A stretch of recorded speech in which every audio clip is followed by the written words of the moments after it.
Malaking kawalan si Francis Magalona sa larangan ng musikang Pilipino. Yan ang sinabi ng mga Pilipinong mga awit na nabigla sa pagpanaw ng Hari ng Pinoy Rap. Nagpapatrol Gretchen Pulido.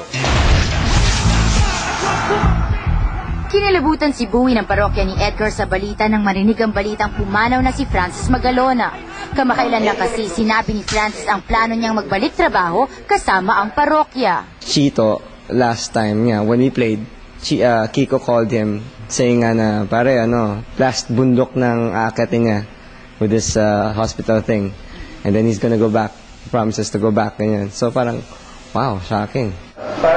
Kwento naman ni Jigger Davina, kaibigan ni Francis at kasama sa mga events ng Lockdown Productions, may project pa sana sila ni Kiko sa March 28. Sabi niya, pag malakas siya, darating siya dito. Nawalan tayo ng idol eh. Para naman kay Mitch Valdez, malaking kawalan si Kiko sa industriya ng musika.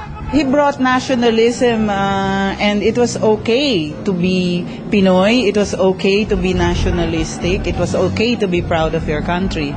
Through his music, he bridged the gap between rap and hip-hop and the old conservatives.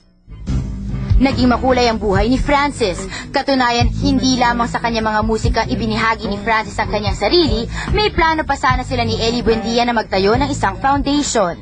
It will be mainly for our friends in the music industry, kung sino man yung may sakit or nangangailangan ng tulong.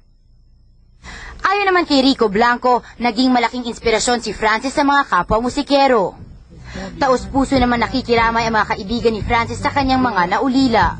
Kiko, I wish that, I could raise my family as well as you did. There are some lives that are very long but not well lived, and then there are some lives that are short like Francis but was very well lived. Gretchen Pulido, Patrol ng Pilipino.